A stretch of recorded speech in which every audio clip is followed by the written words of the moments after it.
Bonsoir à tous, bienvenue dans cette nouvelle émission des Incorrectibles. Je suis ravi de vous retrouver après les dernières émissions qu'on fait beaucoup parler, notamment une émission avec François Bégodeau. Justement, j'ai eu une discussion, pour ne pas dire même un débat avec lui qui était pour le moins houleux, puisque nous parlions justement du wokisme. Et je lui avais dit, et c'était amusant, puisque justement j'avais prévu de recevoir l'invité que je reçois aujourd'hui pour aborder justement ces questions de manière tout à fait incorrectible. Voilà, donc j'ai le plaisir de recevoir ce soir Alexandra Brazinville. Bonsoir Alexandra. Bonsoir Eric, c'est un plaisir. Moi aussi, merci beaucoup d'avoir accepté cette invitation. Alors vous êtes une personne dite intersexe, vous nous expliquerez dans un instant ce que cela signifie concrètement et s'il faut peut-être compléter.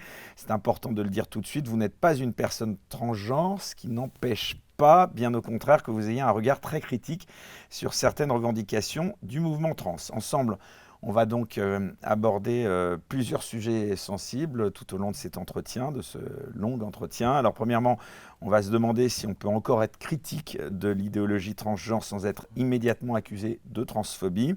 Nous parlerons notamment donc des dérives liées au wokisme. Et puis dans une seconde partie, nous parlerons justement de cette question, l'idéologie du transgenre, enfin du genre plutôt, a-t-elle pris le dessus sur la médecine, sur le bon sens et sur le droit des enfants à grandir sans pression idéologique ? C'est un sujet particulièrement grave et sérieux. Alors pour débuter cet entretien, si vous le voulez bien, Alexandra Brazinville, est-ce que vous pouvez d'abord, je crois que c'est mieux que ce soit vous qui le fassiez, vous présenter, nous raconter un peu votre parcours. Alors écoutez, aujourd'hui on parle d'intersexuation. Moi je suis née avec une pathologie qui a été nommée à l'époque le pseudo-hermaphrodisme congénital primaire, c'est-à-dire une inversion chromosomique avec un karyotype qui est XXY, avec un Y désactivé, pour absence totale de testostérone, pour des raisons multiples, et j'avais une sphère génitale qui était mixte, avec une entrée vaginale obturée, un micropénis à la place du clitoris traversé par l'urètre, qui était donc une fonction organique urinaire de garçon, et une vulve. Ça a été très compliqué pour mes parents, surtout adoptifs, parce qu'on ne les avait pas prévenus quand j'ai été mise à l'adoption. Après le Vous décès. avez été mise à l'adoption. Oui, ma mère biologique étant décédée dans des circonstances absolument violentes et brutales. Ma mère m'a mis au monde à 16 ans et 3 mois. Hein. C'est une jeune fille, très jeune. Et on n'avait pas prévenu. C'est-à-dire que c'était les années 60. Et à cette époque-là, je ne veux pas dire que c'était méconnu ou inconnu, mais bon, je suppose beaucoup de gens comme moi étaient cachés. En tout cas, on n'en parlait pas. Et donc mes parents pensaient avoir adopté un petit garçon. Et quand ils ont eu confirmation par le pédiatre qu'il y avait un désordre génétique avec de multiples complications et que je ne pourrais jamais être ni l'un ni l'autre, disons complètement, ça a été terrible, surtout pour ma mère qui n'a pas supporté.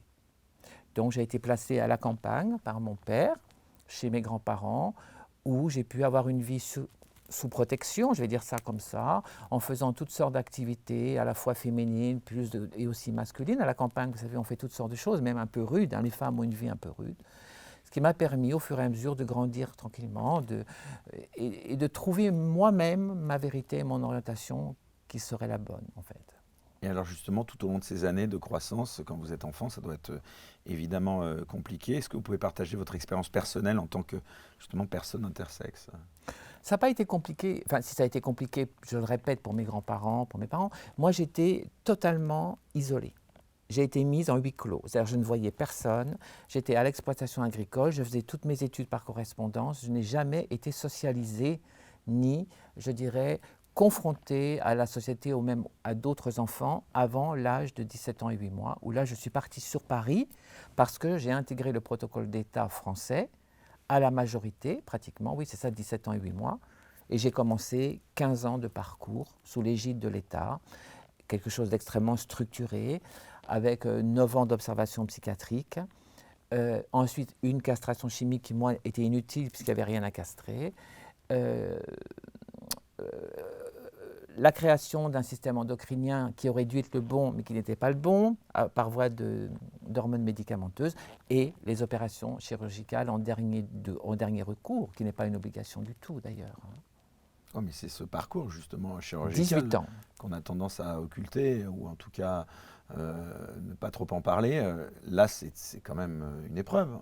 C'est 18 ans, c'est une destinée, c'est une vie très très particulière, c'est un calvaire, je n'ai pas honte de le dire, quelque chose de compliqué pour ma famille, pour mes parents.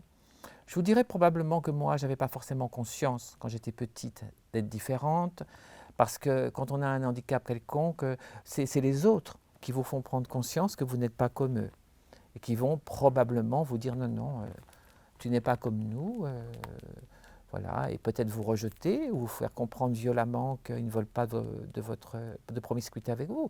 Mais moi, je n'en avais pas conscience. Comment est-ce que, pardon de vous poser cette question, mais je pense qu'elle est indispensable avant qu'on poursuive cet échange, comment est-ce que vous vous définissez aujourd'hui? Aujourd'hui, je suis évidemment de sexe féminin, complètement mise en conformité. Je suis une femme mariée à l'état civil depuis 26 ans. Donc Je peux me permettre de vous demander avec un homme? Non? Bien sûr. Ah bah, ça tombe Oui, plus, bien sûr. ça tombe plus Alors, forcément sous l'évidence aujourd'hui. J'aime pas dire que je suis une femme parce que, si vous voulez, je conteste aujourd'hui cette requête qui est complètement hasardeuse et inadaptée de toutes sortes de gens qui disent « mais moi je suis une femme ». Alors, ce ne sont pas des femmes. Moi j'ai toujours dit que j'étais moi-même. C'est-à-dire une personne qui aujourd'hui est de sexe féminin mais qui n'est pas une femme biologique. Ce qui veut dire qu'il y a des aspects organiques, comme par exemple des aspects procréatifs, que je n'ai pas. Donc je n'ai pas non plus de cycle de fécondation féminin. J'avais un ovaire qu'on m'a enlevé pour des raisons médicales parce que, n'ayant pas d'utérus, il était voué à devenir cancérigène, il ne servait à rien, et puis il produisait des hormones complètement, de façon complètement, je dirais, désordonnée, ce qui faisait plus de dégâts qu'autre chose. Et aujourd'hui, écoutez, je dis je suis une personne de sexe féminin, j'ai une vie sociale comme une femme basique, mais je n'aime pas toutes ces personnes qui disent de but en blanc « Ah, mais moi, je suis une femme », surtout quand ils ne le sont pas et qui sont toujours de sexe masculin d'ailleurs. Vous avez déclaré, je vous cite, « L'intersexuation est une pathologie, pas une identité de genre ». Bien sûr. Est-ce que vous pouvez expliquer cette distinction et pourquoi elle est essentielle justement dans le débat actuel? Parce que je veux dire, l'intersexuation, l'hermaphrodisme ou le transsexualisme primaire, ça s'appelle comme ça, contrairement au secondaire, qui correspond aujourd'hui au prototype des transgenres qui font tellement en parler d'eux, ce sont des pathologies de naissance. C'est-à-dire que l'enfant est né avec un désordre génétique, une inversion des chromosomes, et cette fameuse théorie du genre, il faut le rappeler, ça n'est rien d'autre qu'une réflexion médicale qui explique que dans le cadre de ces trois pathologies, il y a des inversions et des antagonismes puissants, massifs entre la biologie, l'endocrinologie et le psychisme, et que les gens qui sont touchés ne peuvent pas fonctionner en état. Et que par conséquent, il faut apporter une réponse qui soit médicale et éventuellement chirurgicale. Mais la théorie du genre, c'est rien d'autre qu'une réflexion médicalisée, qu'on a sortie de son contexte pour en faire une espèce de vérité universelle à tous, qui n'a pas lieu d'être, puisque ça ne concerne que des gens qui ont des pathologies, je le répète, bien qualifiées et déterminées à la naissance. Alors c'est vraiment intéressant parce qu'on va le voir tout au long de cet entretien. J'ai regardé pas mal de vos interventions dans différents médias, n'en déplaise à François Bégaud avec qui j'ai échangé là-dessus. Justement, vous avez un discours qui est justement, qu'on peut qualifier de politiquement incorrect, alors même que justement vous êtes concerné par cette question. Alors, dans cette première partie, j'aimerais donc qu'on aborde cette fameuse question justement qui est au centre des débats et des échanges virulents que j'avais eus justement avec, excusez-moi encore de le citer, mais François Bégodeau, est-ce qu'on peut encore être critique de l'idéologie transgenre sans être accusé de transphobie? Voilà le titre de la première partie sur laquelle j'aimerais avoir votre ressenti. Je parle bien sûr d'accusations d'une partie des personnes peut-être qui justement se revendiquent ou sont wokistes. Pourquoi cette confusion intersexe, d'abord trans, elle est si fréquente dans les médias? Parce qu'il y a tout un lobby LGBT qui cherche à s'engouffrer en se servant, de façon nous instrumentaliser, nous, pour dire, vous voyez bien, qu'il y a des êtres qui sont du troisième sexe. Or, pas du tout, j'ai jamais été du troisième sexe. Je suis né avec une confusion. Et je n'ai jamais eu de genre. J'ai eu un genre qui était voué à exister, le féminin, mais qui nécessitait une harmonisation médicale, et un genre qui se réduisait à un micro-pénis urinaire qui n'aurait jamais dû apparaître. Et c'était une erreur de la nature. Et je veux dire, dans le pire des cas, le mien, on fait avec les moyens du bord. C'est-à-dire que, évidemment, pour ma fonction urinaire, j'utilisais ce petit appendice, donc on peut dire que j'avais une utilisation de genre masculin. Mais pour tout le reste, j'utilisais des fonctions organiques féminines. Mais c'est jamais simultané.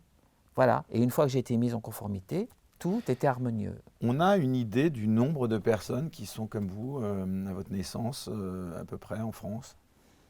Écoutez, je ne vais pas dire de bêtises, mais je crois que l'année dernière, c'était 1003. C'est-à-dire, 1300 enfants qui sont nés. Ces personnes, une partie quand même très très minoritaire de la population. Mais évidemment, c'est une goutte d'eau. C'est une goutte d'eau dans un océan, bien sûr. Les transgenres aujourd'hui, ceux qui s'appellent transgenres, qu'on va redéfinir, sont 180 000. Les gens de mon époque qui ont survécu... Donc là, on est bien d'accord pour que les chiffres, c'est très important les chiffres, enfin je trouve, donc on rapporte bien, c'est 180 000 personnes qui se revendiquent transgenres, et dans les faits, il n'y a que, en tout cas, ce qu'on appellerait du troisième sexe, en tout cas de personnes qui ont eu comme vous à la naissance. 1300 enfants 1300. En 2024 qui sont nés, oui, tout à fait. Selon vous, Alexandra, les médias ont-ils tendance, par exemple, à simplifier les récits autour de la question justement de genre? Je suppose. C'est compliqué quand même. Je suppose et je remarque que les médias, je n'aime pas dire qu'elles sont ignorantes, mais en tout cas traitent un peu à la légère des problèmes médicaux d'une gravité extrême où toute la vie de la personne est mise en cause et font un petit peu trop, je dirais, de l'eau de rose par rapport à tout ça. Et je regrette qu'il n'y ait pas plus de médecins impliqués dans le protocole d'État qui viennent un petit peu sur les plateaux de télévision, les psychiatres, les psychanalystes, les chirurgiens qui nous opèrent pour expliquer et réexpliquer qu'il s'agit bien de pathologie et de rien d'autre. Et justement, selon vous, est-ce que les militants trans utilisent l'intersexuation pour légitimer justement l'idée d'un troisième sexe? Bien évidemment. Mais bien évidemment, c'est pour ça que moi, je rue dans les brancards, parce que je n'ai rien à voir avec ces gens-là. Et encore une fois, ce n'est pas un jugement de valeur. Mais je refuse qu'on s'engrouffre derrière moi, surtout pour avoir accès aux enfants, aux jeunes, et raconter des balivernes dans les écoles et des mensonges éhontés. Je le répète encore une fois, on ne change pas de sexe. C'est la chose la plus stupide que j'ai jamais entendue de ma vie. On ne change pas de sexe, on va mettre des personnes en conformité qui ont un problème génétique à la naissance. Et on va les aider à retrouver une intégrité physiologique qui aurait dû être la bonne. Mais si un enfant a toutes ses fonctions organiques qui sont en état, il peut avoir un questionnement identitaire psychologique. Non, on est d'accord. Mais on ne va quand même pas le mutiler, le rendre handicapé et stérile à vie. C'est de la barbarie, c'est pas de la médecine ça. À la limite, c'est parce que l'enfance, l'adolescence peut être sujette au questionnement identitaire. C'est tout à fait normal et légitime. Mais à ce moment-là, il faut qu'il voie un psychologue, le petit. Je veux dire, il est incapable de se projeter, de se définir dans une vie qui d'ailleurs, dans la plupart des cas, ne le concerne pas. On pousse ces gens dans le mur. On pousse ces gens dans le mur. Et vous avez l'impression aujourd'hui que justement ce qui s'est passé dans beaucoup d'écoles, enfin en tout cas on parle plutôt outre-Atlantique là, et notamment c'était le procès qu'on faisait à Donald Trump qui, bon, n'est pas la personne la plus fine au monde, on le sait, mais quand il rappelle qu'il n'y a que deux genres, le genre féminin et le genre masculin, c'est la vérité. Ça vous choque pas? Mais c'est la vérité. Il y a deux genres, le féminin et le masculin. Et il y a 99,9% des êtres humains sur la planète Terre qui sont dans ce cadre académique, soit de genre et de sexe masculin, soit de genre et de sexe féminin, et qui ne se poseront jamais la question du genre. Ils n'en ont rien à faire. Ce sont des gens qui sont dans une harmonie parfaite, une concordance entre leur psychisme et leur biologie. Donc il faut arrêter. C'est quand même pas 0,01 de la population internationale ou mondiale qui va inculquer, obliger des sociétés conventionnelles normatives à admettre ou des idéologies qui sont complètement contre nature. Ça, je ne peux pas laisser faire ça, pas une personne comme moi. Et vous comprenez que ça puisse surprendre que ce soit quelqu'un comme vous avec le parcours. Oui, mais moi je l'ai vécu, Eric. Je l'ai vécu dans ma chair, je l'ai vécu Dans mon psyché, je l'ai vécu pendant 18 ans, je sais de quoi je parle. Ces gens-là, ils parlent de quoi, hein? Les transgenres, je le rappelle, ce sont des gens qui sont de sexe A et qui utilisent les comportements et l'apparence du B. Mais ces gens-là ne vont jamais aux opérations. Vous comprenez ce que je veux dire? Donc, on ne peut pas tout mélanger non plus. C'est un choix de vie. Je comprends très bien qu'une personne ait des inclinaisons ou ait envie d'avoir une apparence peut-être plus féminine, pas un garçon. Je veux dire, on n'est plus non plus au Moyen-Âge. Mais ça ne fera jamais d'eux quelqu'un de l'autre sexe. C'est faux. Vous avez constaté des cas où des personnes intersexes ont été poussées vers une transition sans une compréhension complète de leurs Ouais, conditions? bien évidemment, ils se sont donné la mort. Parce qu'on a voulu C'est violent ce que vous absolument... dites. Non, mais parce que Non, là, mais c'est la vérité. On a voulu absolument les normaliser et ces gens-là n'étaient pas en état, véritablement, n'avaient pas eu le processus qui a été le mien, où on m'a donné tout mon temps d'être une enfant, d'être une adolescente et de comprendre spirituellement, au niveau cérébral, qui j'étais. Et de faire mon choix en toute transparence et surtout dans l'apaisement et la dignité. Mais si vous voulez mettre en conformité un jeune intersexué qui n'est pas en âge de décider lui-même, et si on se trompe, c'est le condamner à mort. Le mot transphobie qu'on utilise de plus en plus maintenant, est-ce qu'il est devenu une arme pour faire taire les critiques sur ce Bien sujet? évidemment. Alors déjà, je vais rappeler quand même quelque chose qui est tellement évident. Nous sommes en démocratie. Donc, n'importe quel citoyen ou citoyenne a le droit d'exprimer ses Ah convictions. non, parce que sinon on a des problèmes avec sa virilité. Ce que me Non. disait Non. François Bogodeau. Moi, Dans la j'ai mesure où la manifesté personne un le petit peu fait d'étonnement. avec respect sans, je dirais, blesser les autres. Bien Mais on entendu. doit être capable d'entendre la contradiction et d'entendre des idées qui ne sont pas foncièrement, qui sont peut-être antagonismes aux vôtres. Et si vous avez un minimum d'intelligence, l'intelligence c'est la faculté d'adaptation, ça va vous permettre de dialoguer et peut-être même d'affiner votre propre jugement à vous. Et aujourd'hui, le problème de ce lobby LGBT, c'est qu'ils ne veulent entendre que ce qui les arrange. Or, je suis désolé, ils n'ont pas le monopole de la pensée. Et il y a plein d'autres gens qui ne sont pas en accord avec ça, et c'est tout à fait normal qu'ils le disent. Comment expliquez-vous, Eric, que moi, je n'ai jamais pu faire un plateau avec ces gens-là qui sont dans ma contradiction parce qu'ils ne veulent pas m'approcher, parce qu'ils sont incapables de soutenir une quelconque contradiction avec moi?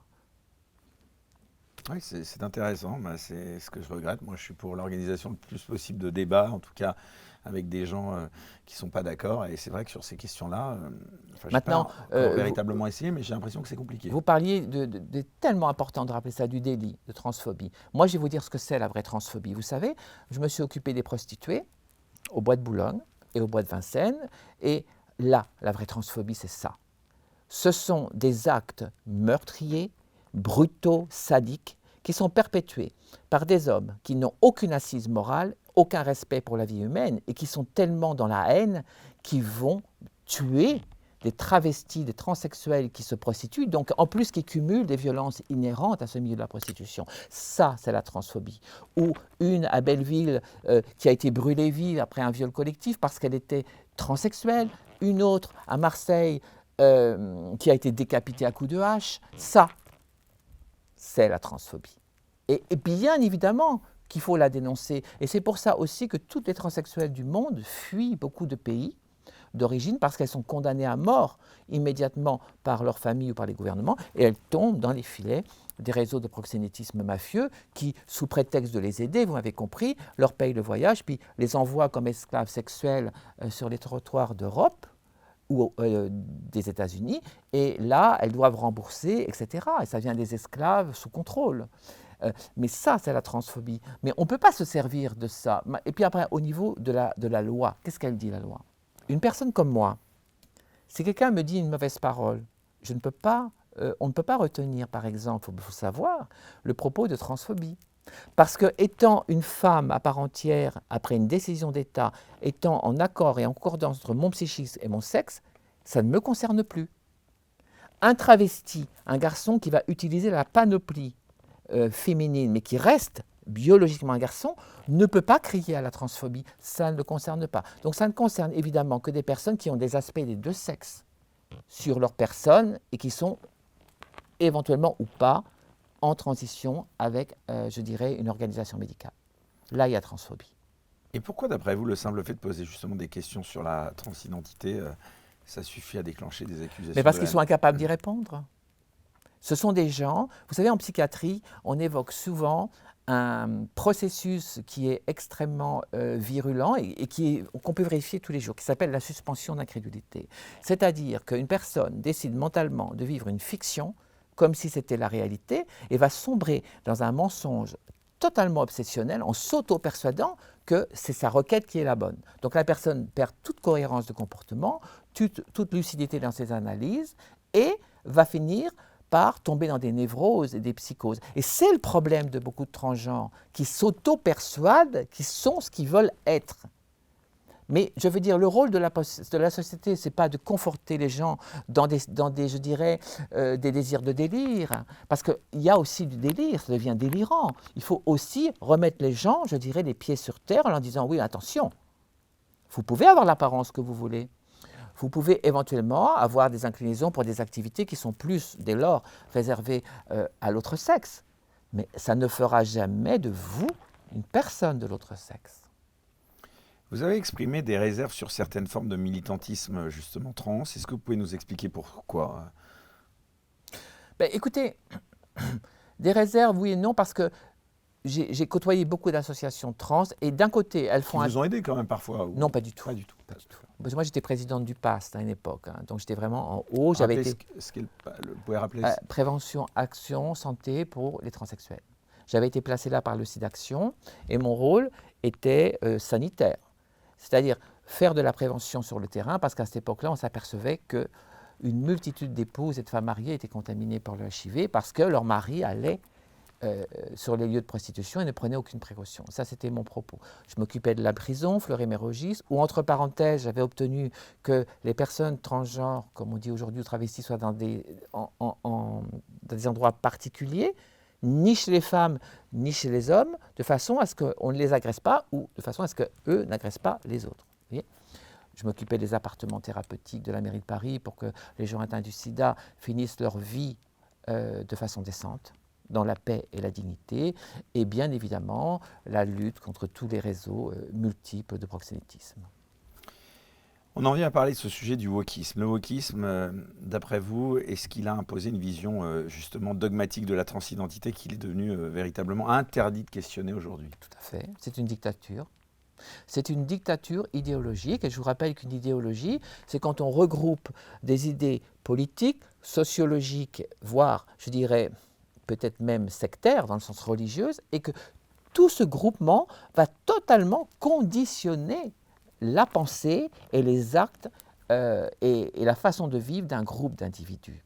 Et c'est tout à fait ce qui se passe. Et moi, j'ai toujours été très surprise que si vous prenez une personne dite trans, vous la sortez du groupe et vous lui posez des questions, vous vous apercevez que ces personnes n'existent plus.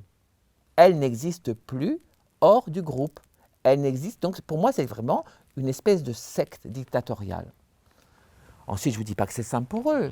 Moi, j'ai voyagé dans le monde entier, j'ai rencontré des... Oui, c'est humain de se rapprocher de gens oui. qui Et il y a dans le monde entier des communautés transgenres. Vous avez les Ishras en Inde, les Muks au Mexique, les Katoé en Thaïlande, en Birmanie, en Polynésie, en France, à Tahiti, parce que c'est français, les Marous et les Rérés, où là, c'est civilisationnel. On sacrifie un enfant mâle à la cause divine et on va l'éduquer en tant que fille pour en faire un enfant qui ne sera jamais apte à se marier, qui va rester proche de sa mère pour faire les tâches ménagères et qui souvent sert d'esclave sexuel aux hommes. Mais il faut bien comprendre que ces enfants-là, il y en a presque les 3/4 qui ne sont pas concernés, qui ne sont ni homosexuels, qui sont de vrais petits gars et qui finissent par se tuer. Donc ça devrait interroger ça. Quand on va dans les écoles raconter aux enfants des choses tellement scandaleuses. On peut choisir son genre, on peut choisir son sexe. On ne choisit ni son sexe, ni le genre. Soit on est un garçon et on est de sexe et de genre masculin, soit on est une fille et on est de sexe et de genre féminin. Le reste, ce sont des délires. Et ces gens-là vont dans les écoles pour alimenter ces délires avec une intention qu'il faut bien comprendre, de légaliser une certaine forme de pédophilie derrière. Ah oui, vous allez jusque-là. Ah ben bien évidemment. Bien évidemment. Quand vous voyez la loi... Pourquoi vous faites ce lien? Parce que la loi sur l'autodétermination qui a été votée chez Eric en Espagne, un enfant de 13 ans de 12 ans, juste avec l'accord on ne parle même plus de père et de mère, d'un des coparents, peut dire « Ah ben moi je vais à la mairie, je décide que je veux être ci, je veux être ça ». Si un enfant peut choisir son sexe et son genre à 12 ans, il peut choisir sa sexualité, non? Ben on y est en plein dans la pédophilie. Vous voyez ce que je veux dire? Et ça a été voté en Espagne.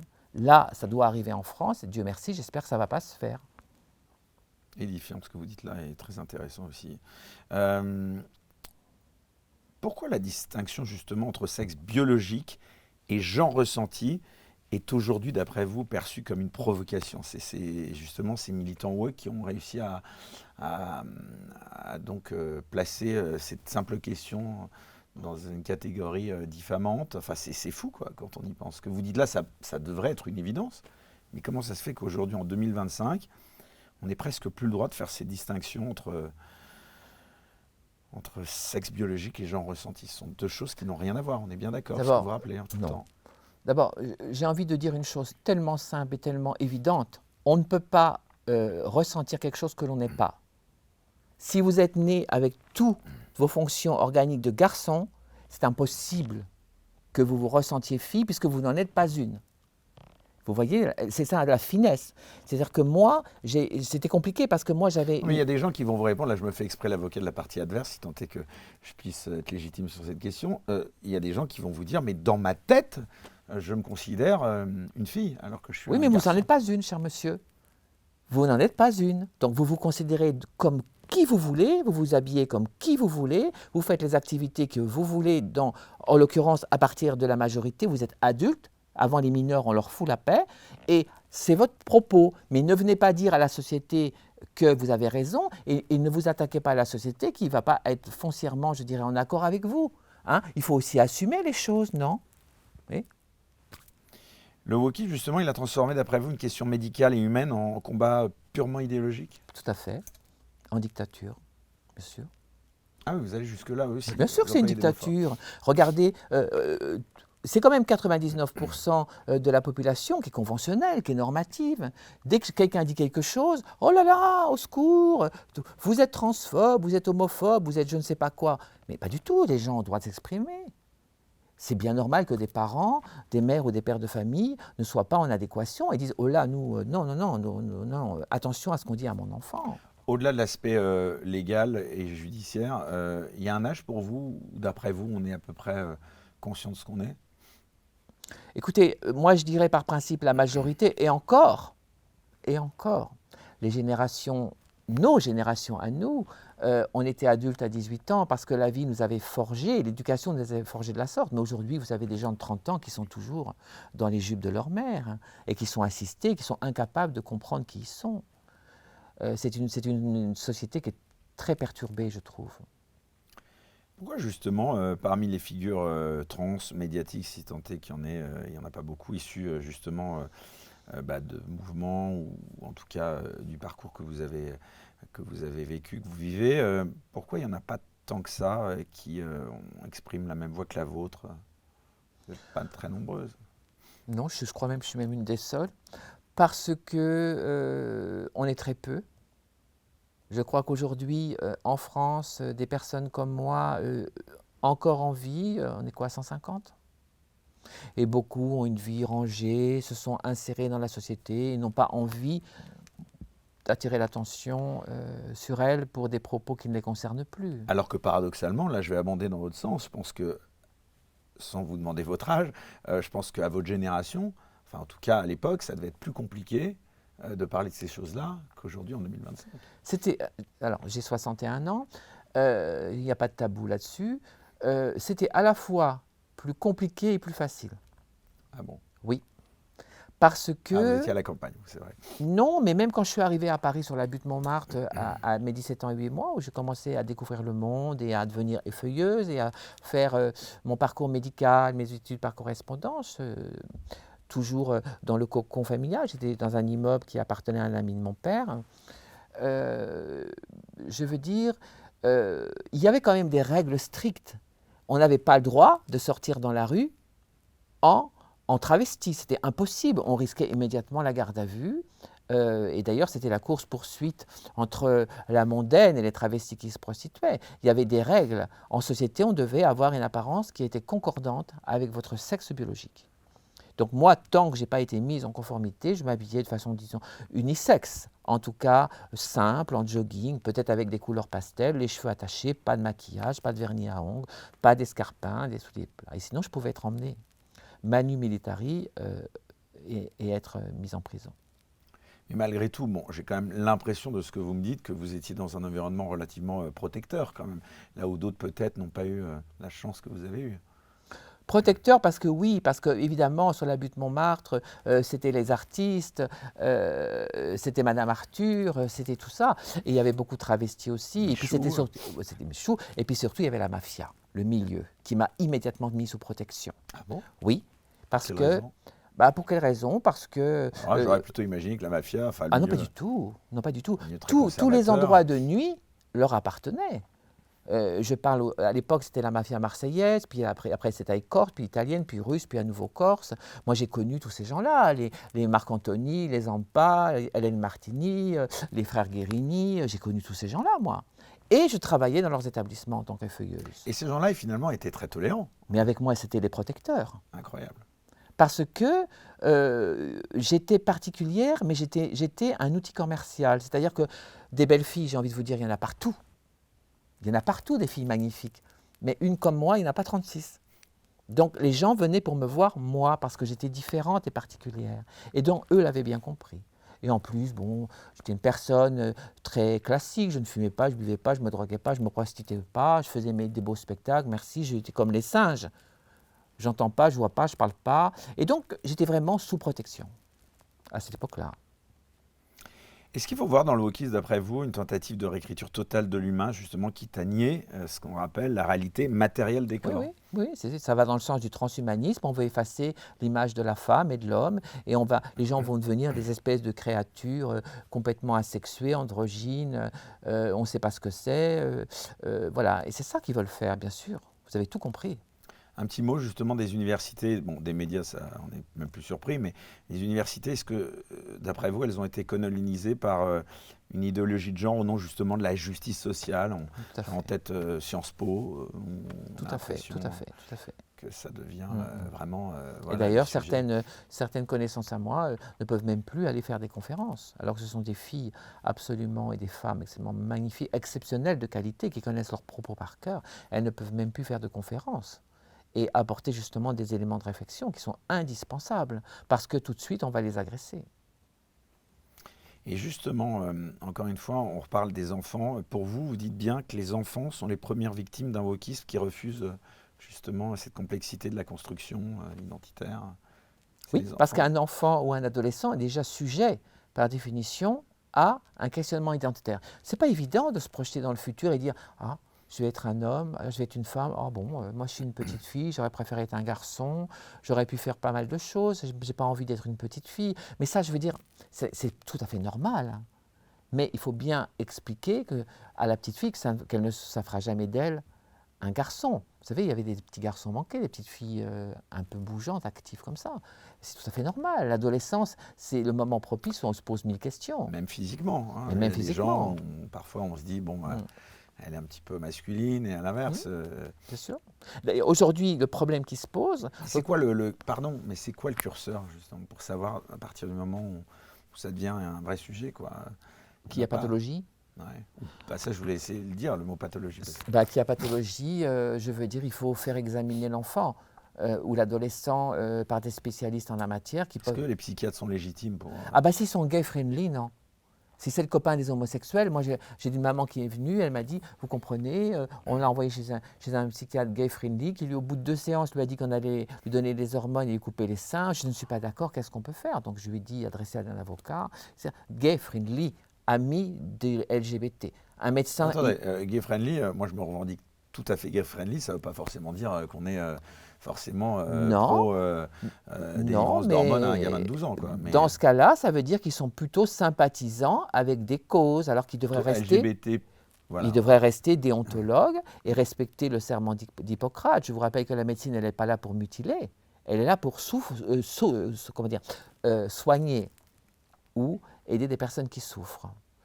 Mais elle n'est pas là pour dire « Oh, il n'y a pas de problème, vous voulez être un garçon? Ok, alors au bout de 2 séances, on vous coupe les seins, on vous fout de testostérone et après, vous verrez. Ça. Et après quoi? Après, c'est la merde.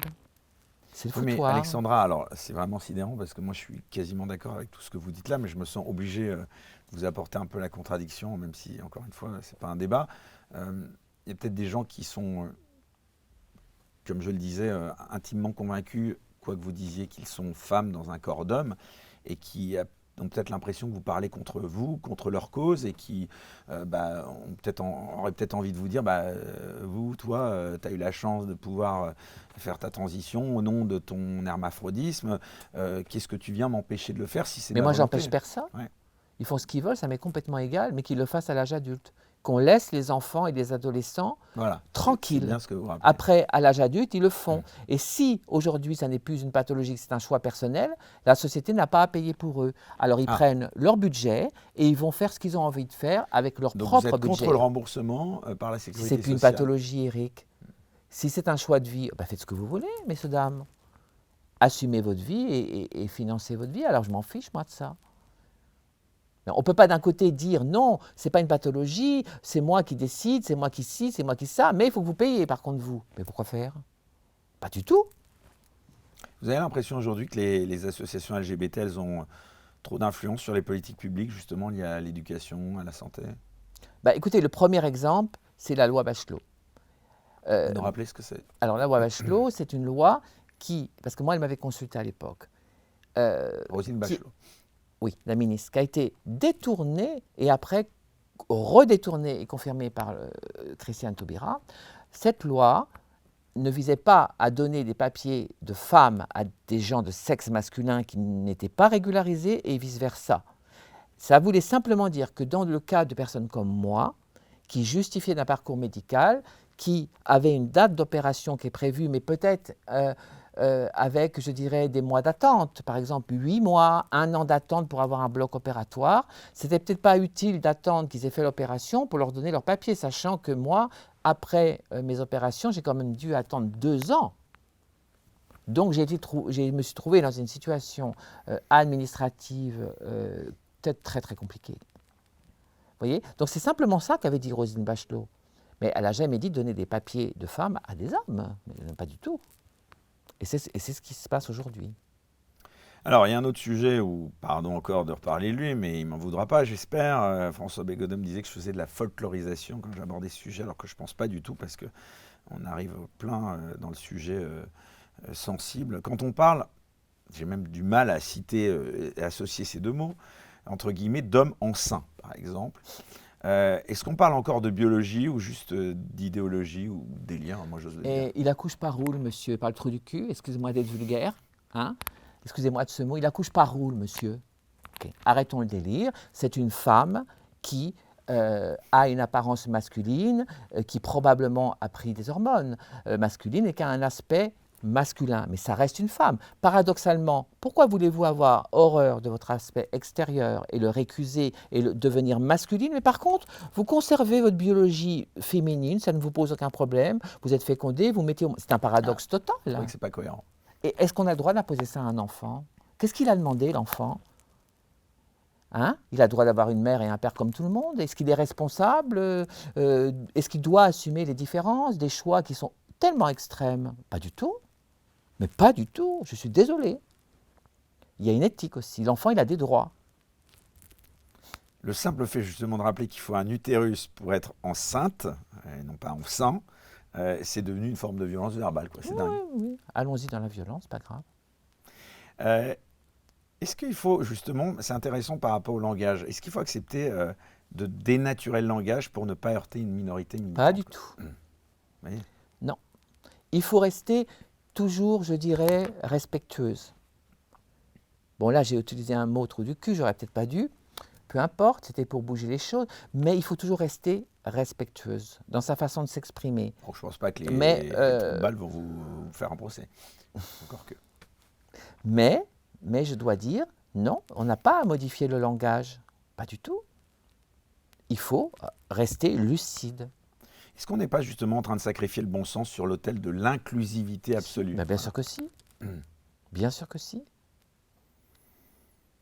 C'est un effondrement du sens, quoi, de pouvoir dire homme enceint. Ça n'a aucun sens, ça n'existe pas. C'est pas une avancée progressiste. Non. Celle qui donne la vie, c'est la femme, avec un petit coup de main d'un monsieur, ça c'est évident. Mais celle qui porte la vie, qui donne la vie, c'est la femme, et personne d'autre. Après, la femme, elle a l'aspect qu'elle a. Là, j'ai un collectif de femmes qui m'ont dit qu'est-ce qu'on peut faire? Des femmes biologiques qui, aujourd'hui même, se font agresser dans les rues parce qu'on les prend pour des transgenres. Elles se font molester, elles se font violenter ou rejeter, soit parce qu'elles sont grandes, soit parce qu'elles ont un aspect peut-être un peu plus masculin, elles ont une certaine pilosité, une voix rauque, je ne sais pas quoi, moi. Et comme on les prend pour des transgenres, elles se font attaquer. Mais ce sont des femmes biologiques, ce qui veut dire que dans la catégorie des femmes, vous avez des femmes d'une grande féminité, gracieuses, mais vous avez aussi des femmes plus masculines, jusqu'à la femme de Cro-Magnon, excusez-moi, pour dire un petit truc marrant, quoi, qui sort de la caverne. Vous voyez ce que je veux dire? Il y a une panoplie immense, mais ça reste des femmes. Alexandra, vous avez participé au livre Transmania, qui est un best-seller l'année dernière, coécrit par Marguerite Stern et Dora Muto. Pourquoi vous avez accepté de contribuer à un ouvrage aussi explosif, hein? Certains, on le rappelle, ont qualifié ce livre de dangereux ou transphobe. Pourquoi vous avez accepté de participer? J'ai accepté parce que Dora et Marguerite sont, contrairement à ce que tout le monde dit, deux journalistes d'investigation brillantes, des filles qui sont tout à fait réalistes et des filles qui ne sont pas du tout dans la haine. La preuve, c'est qu'elles elles m'ont entendu moi, elles ont entendu Madeleine de Paulès, qui est une transsexuelle primaire. Transsexuelle primaire, rappelez-nous ce que ça veut dire exactement. Transsexualisme primaire, c'est quand un petit ou une petite vient au monde, contrairement à moi, avec une sphère génitale qui est visuellement normale, mais qu'il ne peut pas ou elle ne peut pas s'en servir parce que soit il y a une inversion des hormonales, soit il n'y a pas de corrélation avec le cerveau. C'est le transsexualisme primaire. Alors que le transsexualisme secondaire, ce que sont les transgenres aujourd'hui. Par exemple, des hommes, pères de famille, qui ont une vie conventionnelle, qui ont une vie conjugale avec une épouse, qui ont même été des fois papa ou grand-père, qui d'un seul coup disent bon, oui, moi je pense que je suis une femme et je vais comme ça maintenant revendiquer. Ça, c'est des secondaires. Et d'ailleurs, ils étaient exclus et récusés systématiquement du protocole d'État. Ils n'en voulaient pas parce que le protocole d'État estimait qu'ils qu'ils ne rentraient pas dans la catégorie des pathologies de naissance et qu'ils n'étaient pas là pour faire imploser des familles ou faire souffrir des épouses et des enfants. Et si le monsieur avait été capable de mener une vie d'homme, ben écoutez, s'il avait un souci, il fallait qu'il aille voir un psychanalyste, je ne sais pas quoi, moi. Mais le reste, non, ça ne concernait pas le protocole d'État.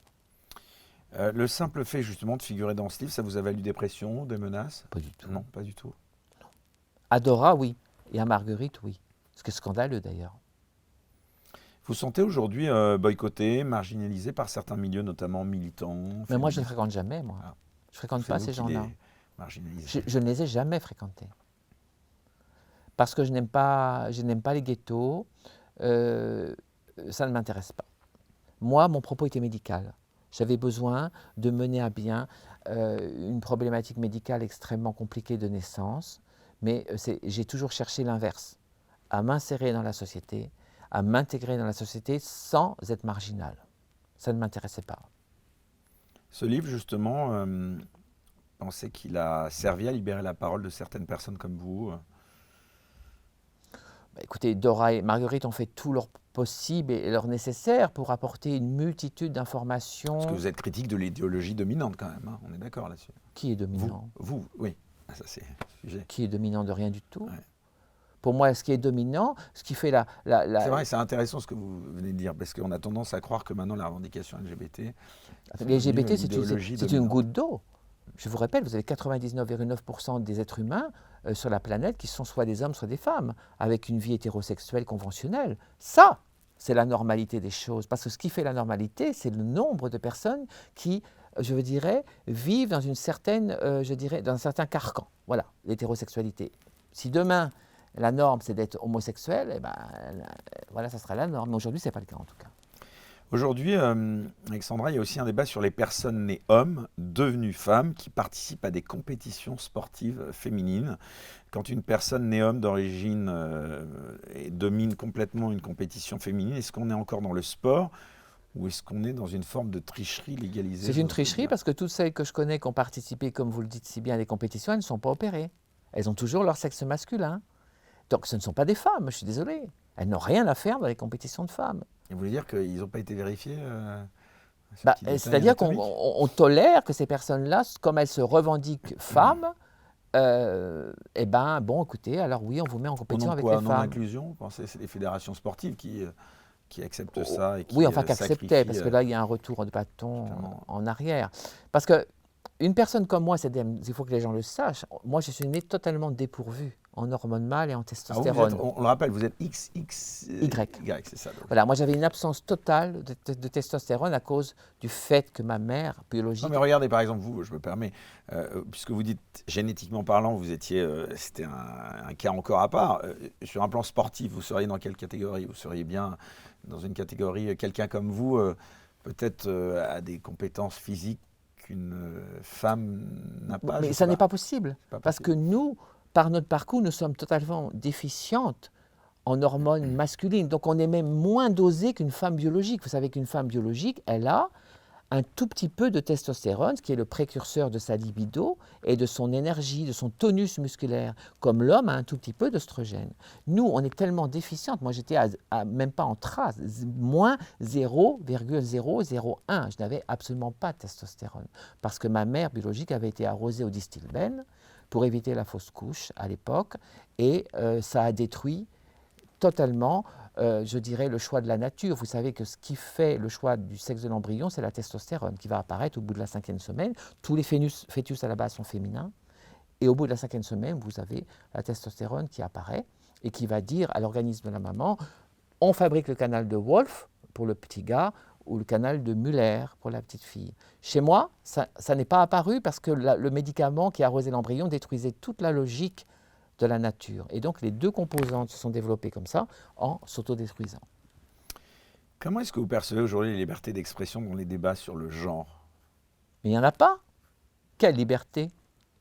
Quelle liberté d'expression? Le jour où je verrai dans une salle des personnes, je dirais, de convention, comme vous-même, des personnes comme moi qui avons un parcours, et puis des personnes qui sont quand même peut-être transgenres, mais qui sont parlées convenablement, proprement, échanger des arguments intelligibles et audibles, dans le respect, je dirais, ok, allons-y. Mais ce n'est pas possible. Comment vous expliquez l'évolution de ce... Parce que ces gens-là débat sont persuadés qu'ils ont raison sur tout, qu'ils veulent imposer, passer en force dans la société, et surtout qu'ils ne supportent pas la contradiction. Et si vous leur dites quoi que ce soit, ah mon Dieu, vous êtes ceci, vous êtes cela. Bon, écoutez, on ne peut pas en placer une avec eux. Vous n'étiez jamais invité dans les médias mainstream, comme on dit, ou pas? Moi non. Non. Non, moi non. Moi je suis beaucoup trop dangereuse. Dangereuse dans le sens où, par mes combats de ma vie, la lutte contre la pédocriminalité, ma lutte contre les trafics d'enfants. Pourquoi vous faites peur, vous pensez? C'est-à-dire que je sais beaucoup de choses. En 30 ans, j'ai vu beaucoup d'hommes politiques investis et impliqués dans le trafic d'enfants, dans des réseaux de pédocriminalité. J'ai vu aussi sur les lieux de prostitution beaucoup de politiques faire des choses pas très jolies. Je sais beaucoup de choses. C'est pour ça que j'étais protégée par le milieu, moi. Et De gens encore en vie? bien sûr. Il y en a de moins en moins, mais il y en a encore, oui. Et d'ailleurs, on avait dit qu'on n'en parlait pas. L'Élysée est grignoté, est entouré que de gens comme ça, qui ont des actes de pédocriminalité à leur actif, bien sûr. Incroyable, parce que vous... Et comment vous expliquez justement qu'il y a une omerta sur tous ces sujets? Parce que vous avez cette grande loge franc-maçonne qui couvre depuis des décennies et qui fait en sorte que beaucoup de choses comme ça ne soient pas dévoilées ou n'aboutissent pas, qui protègent contre vents et marées des gens qui ne mériteraient pas d'être protégés. Ah oui, c'est des accusations quand même assez graves quand même que vous portez là. Non, parce que toutes les personnes dont je parle, elles ont été appréhendées de façon judiciaire et ça a été prouvé que ces gens-là avaient eu et commis des actes de cette sorte. Alors, là, bien sûr, on dénonce de manière générale l'évolution de cette société, enfin, vous le faites. Quelle solution vous proposez pour favoriser un dialogue ouvert et respectueux sur ces questions? C'est pas simple, surtout si vous dites que certains politiques qui nous entourent ont un avis biaisé sur ces questions. tant qu'on empêchera des femmes de qualité qui sont des docteurs ou je pense à Madame Audugé, je pense à Bon, on va revenir parce que c'est vrai que ce que vous venez de dire était un peu une bombe. Alors, je ne veux pas aller trop sur le terrain non plus judiciaire, mais pensez que sous Emmanuel Macron, les choses se sont aggravées? C'est pas que les choses se sont aggravées, c'est que oui, enfin, si, aggravées dans le sens où la complaisance à l'égard de cette idéologie a été multipliée par 1000. Comment Oui. vous expliquez ça? Bah, parce que je pense que lui-même est concerné. Voilà.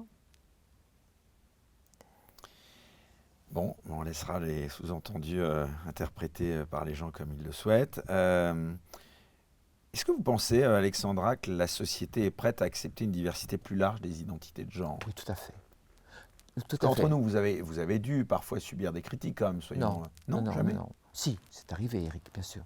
Mais je veux dire, dans la grande majorité des cas, j'ai été extrêmement bien traité. Et la société Vous française... avez un fort caractère, apparemment. Comment? Vous êtes peut-être, J'ai une j'ai envie de dire, une personnalité... personnalité qui permet que... Oui, parce qu'un parcours comme le mien, il faut être forte. Oui, mais il y en a peut-être qui Sinon, n'ont on ne pas peut pas. cette force. Je pense que c'est notre marque de fabrique. Que c'est une destinée, qu'on a été mis sur Terre pour vivre ça, pour probablement laisser un message à l'humanité, mais la nature nous a donné aussi les arguments pour nous battre et mener à bien cette destinée qui est tellement compliquée. Et moi, j'ai toujours compris que ce n'était pas aux gens d'accepter, c'était à moi d'aller vers eux. Et d'expliquer avec mes mots à moi que j'étais sociable, respectable, que je n'étais pas, je dirais, une personne dangereuse ou qui mettait à mal les certitudes de ce qu'est un homme et une femme. Et dans la plupart des cas, les gens m'ouvraient les bras très gentiment. Oh ben oui, après tout, oui, elle est comme ça, on s'en fout. Je veux dire, et je devenais copine. Beaucoup de gens m'ont ouvert les bras. C'est marrant parce que vous me faites penser à quelqu'un, enfin vous connaissez peut-être, mais qui d'ailleurs n'a jamais voulu trop s'exprimer sur le sujet, mais autour de laquelle, évidemment, plein de rumeurs circulent. Amanda Lear, hein, par exemple. Oui, Amanda est charmante. Vous la connaissez, oui? Bon, on s'est croisés, oui, Amanda est charmante. Amanda, elle a utilisé toujours sur scène son ambiguïté sexuée. Donc c'était compliqué parce que d'un côté, elle utilisait ça comme une marque de fabrique, je dirais, dans son public régional, son management d'artiste, mais dans la vie de tous les jours, elle ne voulait absolument pas qu'on parle de ça, ni qu'on parle de sa vie privée, ni de son parcours médical. Ah non, non, non, non. Mais je lui disais toujours, je dis, tu comprends que ce que tu fais, c'est paradoxal. Contrairement à Jacqueline Dufresnoy, à Coccinelle, à moi, à Bambi, Marie-Pierre Pruvot, qui nous cherchions par tous les moyens à nous insérer dans la société et avoir une vie. C'est pas qu'on voulait être transparente ou anonyme, mais c'est qu'on voulait vivre en bonne intelligence avec nos compatriotes. Amanda, sur scène, elle était quand même, elle alimentait une rumeur. Donc après, quand elle disait, Vous voulez dire, vous avez l'impression qu'elle en a joué et puis que c'est-à-dire paradoxalement, qu'elle elle ne voulait pas en parler. C'est pas forcément elle, c'est aussi les producteurs qui étaient assez vicieux, dans le sens où ils la poussaient dans ces retranchements-là, parce qu'ils avaient compris qu'elle allait toucher un public extrêmement important et qu'elle allait faire une carrière monumentale.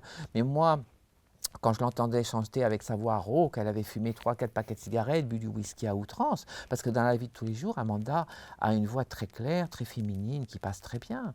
Et c'est pas du tout cette voix-là. Ah, vous voulez dire qu'au contraire, elle en a presque joué dans l'autre sens. On l'a forcée à en surjouer pour sa carrière. Oui, tout à fait.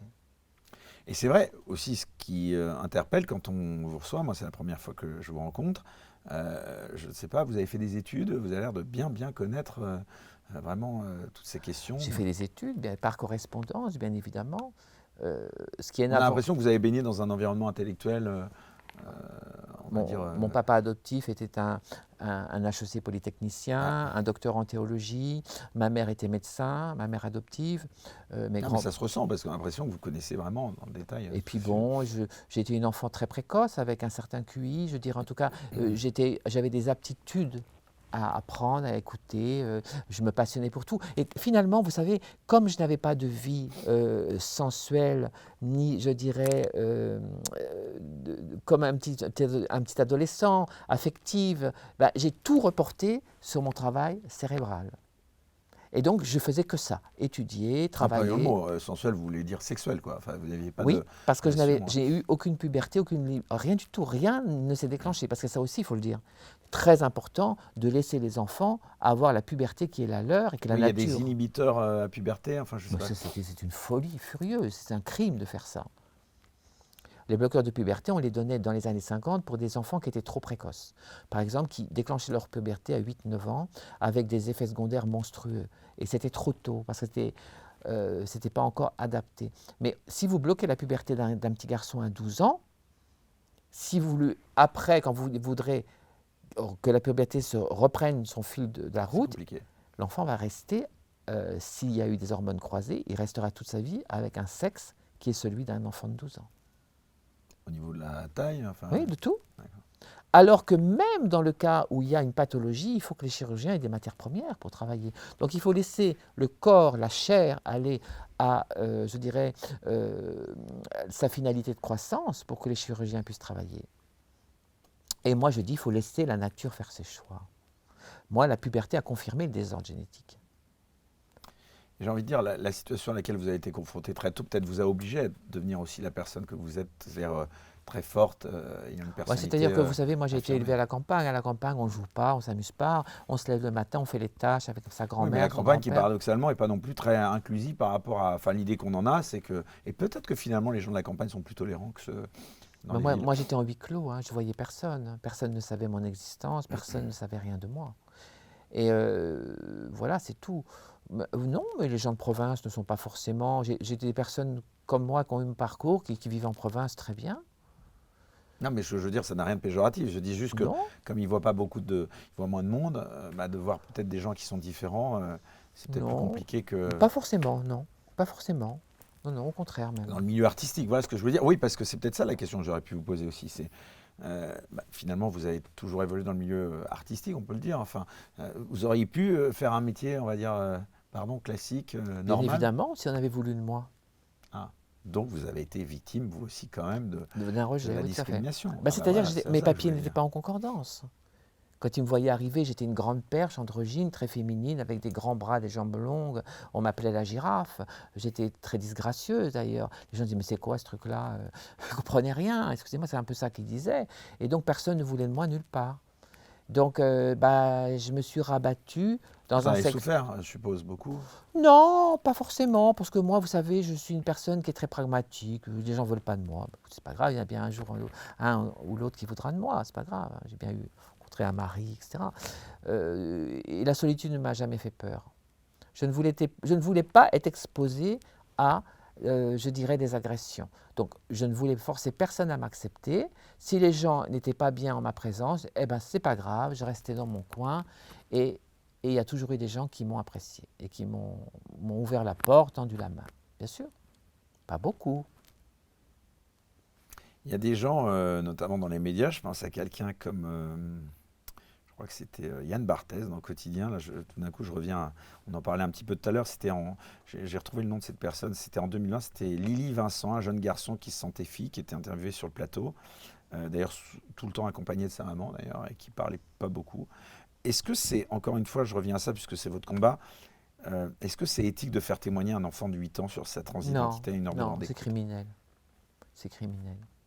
Au contraire, si un petit garçon qui a toutes ses fonctions, Surtout quand on voit la réaction que ça quand a. tout fonctionne, il n'y a pas de pathologie de naissance, on est bien d'accord, hein, Eric, hein. Il a juste peut-être une idée dans la tête. Si un petit garçon vous dit ça, le rôle de la mère, c'est de dire non, excuse-moi, tu es un garçon. Et le faire voir par un psychanalyste ou un psychologue pour enfants, mais on ne peut pas le pousser dans ses retranchements. Vous imaginez ce que ça va donner en quelques années s'il se rend compte qu'il a fait fausse route? Ce qu'on appelle les phases de détransition, je sais pas. Oui, c'est ça le problème. C'est que moi j'en ai tellement vu comme ça qui se foutaient en l'air. La mère de cet enfant, qui est d'ailleurs éducatrice de profession, je crois, est-ce qu'elle a agi en tant que parent ou militante, d'après vous? Les deux. Je ne contesterai pas son rôle de mère, mais je pense qu'elle ne fait pas le bon choix. Un enfant de 8 ans n'a rien à faire sur un plateau de télévision. Rien à Il y a faire, une instrumentalisation, d'après vous? bien sûr. Le soutien justement parental affiché dans ce cas-là et puis dans d'autres, est-ce que c'est donc pour vous, c'est pas une preuve forcément d'amour ou c'est plutôt une preuve de pression sociale inversée, quoi? Je n'ai pas dit qu'il n'y avait pas d'amour, mais je veux dire qu'il y a une pression sociale où malheureusement la société rend possible des choses qui n'ont pas lieu d'être, ou facilite des schémas qui sont parfaitement destructeurs. Et quand les gens vont se réveiller une bonne fois pour toutes, le jour où ils vont se réveiller, ils vont se coller dans le mur. Ça sera terminé pour eux. Vous pensez que l'éducation actuelle, elle prépare de manière adéquate les jeunes à comprendre justement la diversité des identités de genre en particulier?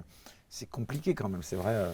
Mais vous savez, l'éducation à la base, c'est d'apprendre à un petit garçon à devenir un jeune homme, puis un homme, en lui inculquant le respect de la femme, lui expliquer ce que c'est que d'être père de famille, ses responsabilités, expliquer à une petite fille qu'elle va devenir une jeune fille puis une femme, que ses rapports avec les hommes vont peut-être être complexes, mais qu'il y a des codes de comportement, des prérogatives, des fonctions, tout ça, il faut expliquer ça aux jeunes, leur expliquer le civisme, leur ouvrir la tête pour la spiritualité. On ne parle même plus de spiritualité, on parle que de cul à l'école. Un jour, je suis allé avec une mère de famille qui m'a dit « Viens avec moi écouter ce qu'on dit ». On ne parle pas du rapport le plus élémentaire qui existe, c'est le rapport hétérosexuel qui fait qu'une jeune fille va rencontrer un jeune homme, ils vont s'aimer, donc il y a des sentiments. Déjà, il faudrait peut-être rappeler que l'acte de chair doit aller de pair avec des sentiments, c'est quand même l'idéal, je trouve. Hein. Alors, on n'a pas parlé de ça, on a parlé de tout ce qui était homosexuel, mais l'homosexualité, ce n'est pas une option. Soit l'enfant est homosexuel, et il faudra voir si c'est passager ou définitif, et il ne faudra surtout pas le stigmatiser ou l'agresser, mais il faudra l'aider justement à mener ce combat qui est un combat difficile. Mais vous ne pouvez pas arriver dans les écoles et dire aux enfants « Ah ouais, tu peux être homosexuel ou hétérosexuel, c'est pareil, c'est très bien, tu peux choisir un gars, une fille, pourquoi pas une chèvre non plus, et puis alors voilà, tout est bien, on s'amuse, on s'éclate. » Mais pas du tout. Revenons sur Terre, s'il vous plaît. Il y a des gens qui vont dire que vous êtes caricatural parce que... Oui, bah peut-être, si ça leur fait plaisir de le dire, oui. Mais moi, au moins, je dis les choses. Alors, c'est vrai que c'est à relever ce que vous dites par rapport à ce qui se passe aujourd'hui dans les écoles. On a l'impression même qu'il y a un phénomène de mode, je pense aux applications type TikTok. Qu'est-ce que vous pouvez dire de ce phénomène de mode autour de la transidentité adolescente? Ça, c'est un véritable sujet de société, quoi. On voit bien que sur les applications, je le dis, sur TikTok et d'autres, voilà, il y a un engouement autour de ça. Un engouement, et dès l'instant où on laisse sous-entendre aux jeunes que c'est possible, alors que c'est un mensonge absolument... C'est pas un progrès pour vous, dans la situation dans laquelle vous êtes, de considérer qu'il y a des émissions, je sais pas, je pense à, je sais plus, une émission sur France Télévisions qui parlait avec plein de... Bon, après, il ne faut pas tout mélanger, mais bon, par la force des choses, on n'est pas spécialiste comme vous forcément de tous ces sujets. J'étais, je sais plus, avec des drag queens, enfin, c'est pas un progrès pour vous. Les drag queens n'ont rien à faire dans les écoles. Le spectacle des drag queens, c'est un spectacle pour adultes qui est basé sur la transgression, sur le travestissement et sur l'ambiguïté sexuelle. Expliquez-moi ce que ça a à faire dans les écoles de la République, où on est en train de structurer les enfants en devenir en leur donnant des valeurs. L'enfant est malléable, l'enfant est fragile, il est vulnérable. Donc, qu'est-ce que ces gens-là ont à faire dans les écoles? Mais rien du tout. Qu'on leur montre des hommes et des femmes en leur expliquant les valeurs viriles de l'homme, le rôle des femmes, etc., pour leur donner envie d'être un garçon ou une fille, je dirais, accompli. Mais qu'est-ce qu'on va leur mettre, des travestis? Vous ne voulez pas non plus les emmener chez Michou? Ça aurait peut-être été mieux, d'ailleurs. Ça aurait peut-être été plus sain de les envoyer voir chez Michou, Chantal Goya, Maya l'abeille ou je ne sais quoi. Ça aurait peut-être été même plus sain que ce qu'ils font actuellement. Mais qu'est-ce que vous répondez à ceux qui, peut-être en vous regardant ce soir et vous couvrant, vont peut-être vous dire que vous êtes complètement à côté de la plaque, vous évoluez pas avec votre temps et que finalement aujourd'hui, on le voit, ça arrive souvent des États-Unis, là je parlais même avant Trump, que ce phénomène est un phénomène occidental d'ailleurs plus, qui se déverse en Europe. Vous avez vu ce qui se passe en Amérique là? Le retour de bâton, hein? Vous avez vu le problème qui se pose? Maintenant, toute personne qui vient de France doit justifier de son sexe de naissance. Et une personne comme moi aux États-Unis, j'en ai encore parlé avec Caitlyn Jenner l'autre fois, qui elle est milliardaire, donc elle peut arranger les choses. Mais une personne comme moi qui aurait eu un changement de papier, si aujourd'hui je voulais aux États-Unis... Vous parlez de qui, pardon? Vous avez parlé de votre amie américaine, c'est ça? Oui, Caitlyn Jenner. Elle est très connue, elle. Enfin, Oui, oui, c'était la- il a été le voilà, père des c'était. Kardashian. Mais voilà, c'est Ouais, et c'est devenu une femme. vous la connaissez? Ah Oui, oui. bien sûr. Et elle a eu un changement d'état civil, elle a été jusqu'au bout de ses opérations. Et aujourd'hui, elle m'a bien confirmé, elle m'a dit si aujourd'hui, elle, non, puisqu'elle est milliardaire, elle n'a pas de problème avec l'argent, on fait ce qu'on veut. Mais quelqu'un d'autre qui n'est pas milliardaire, qui demande un renouvellement de sa carte d'identité, il faut qu'elle donne l'acte de naissance intégral, avec les mentions marginales, où est stipulé qu'elle est née de sexe masculin et qu'il y a eu une opération et un changement d'état civil. Et là, actuellement, on la remettrait de sexe mâle. Moi, aux États-Unis, on dirait non, vous êtes un homme. Eh bien, pardon, mais alors voilà, ce serait À problématique. cause du bordel du wokisme. Et Trump a été obligé de prendre des mesures massives dans l'autre sens pour mettre le holà à ce délire permanent. Et là, actuellement, vous êtes en France, vous allez aux États-Unis, il faut allez, sexe de naissance biologique, F. Ils ont un doute sur moi. Vous passez derrière, s'il vous plaît. Échographie. Vous n'avez pas d'utérus, vous. Vous n'êtes pas une femme. Allez hop en prison. C'est comme ça maintenant. Et alors une femme qui a eu le cancer, à qui on a enlevé les voies féminines, qui a eu la mammectomie, c'est pas une femme? Vous voyez ce que je veux dire? Donc la dérive est très grave. C'est pas à nous qu'il faut en prendre. C'est pas à nous qu'il faut s'en prendre, pas du tout. Nous, on n'a rien à voir avec ce bordel-là, excusez-moi. Je reviens à ce phénomène, enfin ce que je qualifiais de mode. Les réseaux sociaux, est-ce qu'ils jouent un rôle toxique dans la construction de l'identité de genre chez les jeunes, après vous? Je ne vous dis pas que les réseaux sociaux sont toxiques, il faut vivre avec son temps. Mais je pense que les réseaux sociaux mal utilisés, ou en tout cas où on laisse les enfants dans une liberté absolue, et ça se voit aussi dans mon autre combat, où les enfants finissent par être la proie de prédateurs sexuels ou à sombrer dans des espèces de scénettes pédopornographiques, si on laisse les enfants face à ça, il y a des dangers multiples et absolument extrêmement graves. Bon, c'est que la médecine, pour revenir à ça, parce que c'est quand même le fond du sujet, quand il y a des opérations de transition, elle est poreuse, elle est trop influencée par ces courants que vous Non, pas du dénoncez. tout, la médecine, non. Une certaine médecine. Le protocole d'État qui existe toujours est très rigoureux, bien sûr. Qu'est-ce qu'il faut faire? Alors, il faut créer une autorité indépendante pour encadrer C'est-à-dire qu'on ces n'aurait jamais décisions dû, médicales liées au genre chez les on n'aurait mineurs. jamais dû permettre aux gens, on aurait dû laisser ce protocole d'État qui était en place, qui n'était pas non plus la panacée universelle, parce que c'était quand même dur, c'était long, c'était fastidieux, les gens ne le supportaient pas, parce que les psychiatres n'étaient pas forcément toujours très sympathiques, mais c'était quand même quelque chose de très bien organisé, hein, et qui faisait que la personne, si elle était vraiment concernée, allait aller jusqu'au bout des choses. Mais on comprenait aussi que dans certains cas, on réglait le problème par de la psychiatrie, c'est tout. Après d'autres, par une harmonisation endocrinologique. Et celle qui allait aux opérations, c'était même pas 0,1%. Il faut tout faire pour ne pas aller aux opérations, d'ailleurs. Comment est-ce qu'on peut garantir que les jeunes sont correctement informés des effets irréversibles de certains traitements? Bah, écoutez, moi, je ne peux rien vous garantir du tout.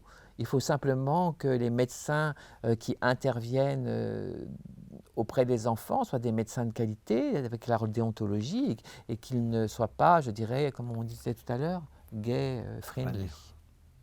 C'est-à-dire à dire, oui, il n'y a pas de problème, bien sûr. Vous êtes un garçon, vous êtes une fille. Ok, vous êtes une fille, vous êtes un Mais garçon. vous pensez qu'il y a une pression qui s'exerce sur ces médecins pour qu'ils adhèrent à un consensus idéologique? Peut-être, oui, peut-être. Je veux dire, là où ça peut être moins condamnable, c'est si le médecin peut être les médecins, intimement par convaincu définition, bien sont des fondé de personnes. Oui, les médecins, par définition, sont des personnes déontologues. Donc, je ne pense pas qu'on les influence. Mais peut-être que la jeune génération des médecins actuels a été de façon. On les a formés peut-être dans une optique médicale qui est quand même un peu différente. Je suppose, oui.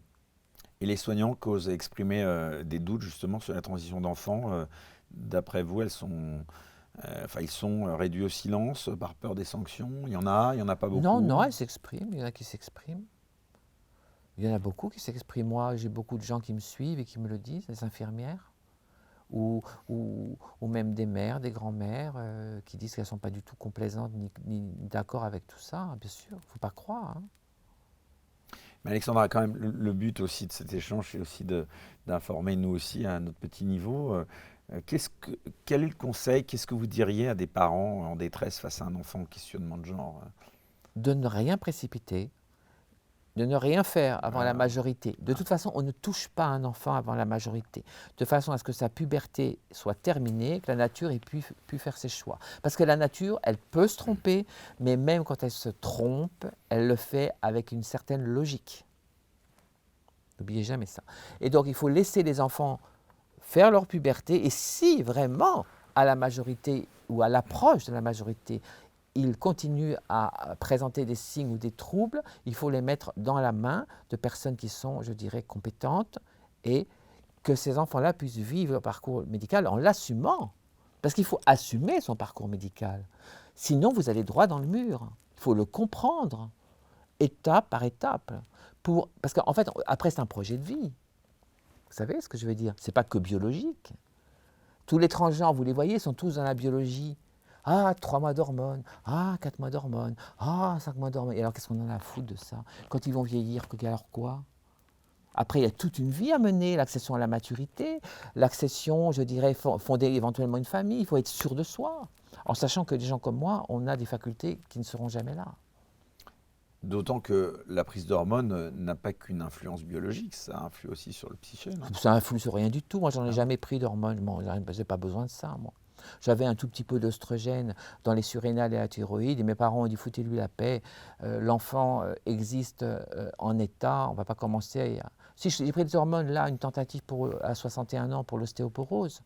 Et puis non, on transforme pas un garçon en fille par hormones. C'est faux. C'est complètement ridicule. C'est du délire, ça aussi. Comment on peut différencier une véritable dysphorie de genre d'un mal-être plus diffus? Il n'y a qu'un spécialiste qui peut le faire. Un psychiatre, quoi. Non, pas forcément un psychiatre, mais un psychanalyste. En tout cas, des gens qui sont, je dirais, des spécialistes dans son domaine. Parce qu'il y a quand même certaines questions précises à poser. Il faut mettre le jeune face à ses responsabilités de jeune, etc. Il n'y a qu'un spécialiste qui peut le faire. Et il y en a d'excellents. Je reviens à vous, Alexandra Brazainville, parce qu'en effet, je suis convaincu qu'il y a beaucoup de gens qui vont être surpris du discours que vous tenez. Et en effet, je le rappelais d'ailleurs à cet invité avec qui je parlais, là, il y a quelques temps, de ces questions, François Bégodeau, je disais que c'est comme pour le mariage homosexuel. Moi, je connais des homosexuels qui étaient contre le mariage homosexuel. De manière générale, j'ai envie de vous dire, vous parlez d'où, camarade? Parce que finalement, vous avez un engagement aujourd'hui politique ou pas? Ah non, moi je fais partie d'aucun parti politique. J'ai toujours été apolitique. Déjà parce un discours politiquement incorrect, vous le savez. Là, oui, mais les partis politiques m'ont toujours claqué la porte au nez. Ils ne voulaient pas de nous. Enfin, ils ne voulaient pas de gens comme moi, en tout cas. Donc, voilà. Donc, tout ce que j'ai fait, c'est par voie associative, en tout cas. Mais sur le terrain, je me suis confronté sur le terrain à des causes extrêmement graves. La prostitution des enfants sauvages, la maltraitance des enfants, les travestis, les prostituées de la rue Saint-Denis, la rue Blondel. C'est des choses extrêmement compliquées. Et vous ne trouviez pas d'écoute à l'époque? Si, bien sûr. Si, quand même. Bien sûr, beaucoup d'écoute. Au contraire, bien sûr. Et qu'est-ce qui vous amène aujourd'hui peut-être à plus un petit peu parler, alors dans les médias évidemment certes, plus alternatifs comme on dit, comme le nôtre. Pourquoi? Parce que selon vous, il y a une situation critique en ce moment? Oui, parce que moi je n'aime pas le mensonge. Et mon propos à moi ou à mon ami qui est comme mon frère, Vincent McDoom, c'est la protection des enfants. On ne veut pas qu'on mette à mal des enfants qui sont, je dirais, des êtres fragiles, vulnérables, en leur mettant des idées dans la tête qui ne sont pas, je dirais, qui n'ont rien à voir, qui sont délirantes. L'enfant, il est malléable, on en fait ce qu'on veut. Il n'a pas le recul nécessaire, psychologique pour objecter, pour dire non, non, moi je ne suis pas d'accord avec ça, pas du tout. L'enfant, on en fait ce qu'on veut. Et c'est criminel de faire ça. Et l'éducation sexuelle, ce n'est pas le propos de l'école. L'école, elle est là pour instruire. L'éducation, éduquer, c'est bien le propos et le contresens de l'éducation nationale. On devrait dire l'instruction nationale. Éduquer, c'est le propos du père et de la mère et de personne d'autre. Du père et de la mère, mais vous savez, maintenant, il y a des familles, on va dire, sur un plan parental qui sont différentes de ce que vous pouviez qualifier de la norme.